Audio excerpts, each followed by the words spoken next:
Hi everyone, Mark from Ariga CRM here, and welcome to this third video in our series on setting up Pipedrive. And this video is all about how to customize the pipeline. So I'm going to assume that you're logged into your system as an admin user again. And as always, we're going to go into our settings section. So let's go ahead and click on our name in the top right hand corner. And then we're going to click on settings as always. And to get into pipelines, you can see on the left hand side, pipelines there. So a little bit about pipelines first of all. So Pipedrive is quite good in that it allows you multiple pipelines with different sets of stages. And this is quite good if you've got different things that you sell and different things or different services that you need different stages for.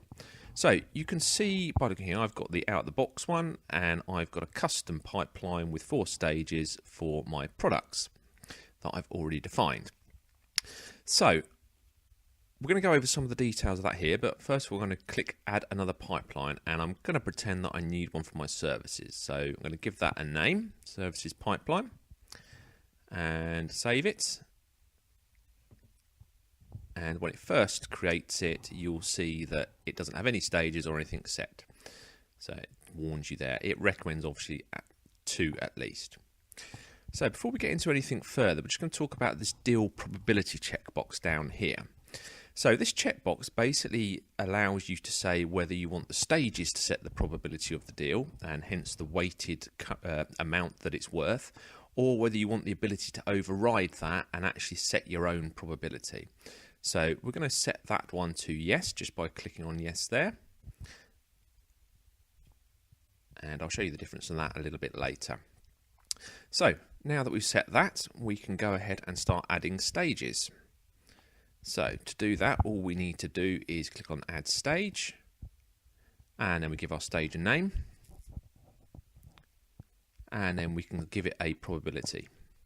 Now, there's a little bit, another checkbox here called Deal Rotting. Now, Deal Rotting basically allows you to set whether after a certain period of time, at that stage, the deal is considered rotten, i.e. it's kind of dropped off the radar a bit. And you can set this by stage, which is really quite useful. For simplicity, we will probably leave that off for now. And we do that just by clicking on the off button there. Right, once we're happy, we can click our Save button to save our stage. And once it's saved, you can see it appears here. So I'm going to go ahead and add a few more stages just to make this a bit more realistic. And I'm going to set a probability for each one. I won't add too many, just for speed. Obviously, we would always recommend that you have your sales pipeline well documented before you start adding stages, just so you know exactly what it is you're adding in and the expected probability at each sales stage. You'll see later you can actually change this, and I will go on to that a little bit later in the video.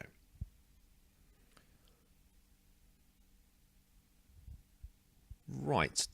I've got 4 stages now, so that should probably do for this demonstration. So I'm going to click back to my deals now. And you can see that my new pipeline appears in the list here. And if I go ahead and add a new deal, which I'll do, I'll type in a few details. My usual test account, give it a value. And then I can actually choose the pipeline here. Obviously it defaults the one you're on, but I can choose a different one if I wish. Okay, so I can also choose this stage if I wish to put it in a different stage. Okay, so once I save that, my deal pops in, and you can see there it is. It's also calculating the amount, the weighted value of the deal. And note this set probability link here. Now that is what that checkbox, that deal probability checkbox, allows you to do. So when it's set to yes, you can put your own probability. So for example, I'll set it to 8%, and you'll see it's changed the weighted value just there. Now obviously we can drag deals around. That's one of the features of Pipedrive. So if I just try and drag that over to a new stage, I can move it between stage within the pipeline, but you can also move it between pipelines. So there's a little box down the bottom, which if I drag it on there, it shows me different pipelines and allows me to pick which stage to drag it onto if I wish to do that. For now, I will just move it across to the discovery stage. And you'll see that the weighted value has changed according to that stage, but if I wanted to override it, I could do that again. Okay, so we're going to look now at editing pipelines and just a couple of consequences that you need to be aware of. So we're going to go back into settings, back to our pipeline.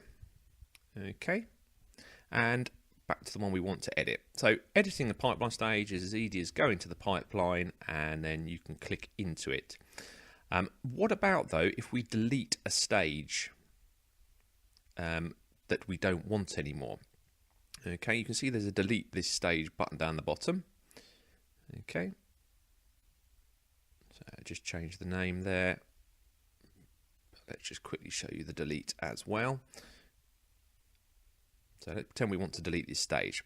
So the system's quite good in that it actually allows you to move any deals within that stage to another stage in the same pipeline.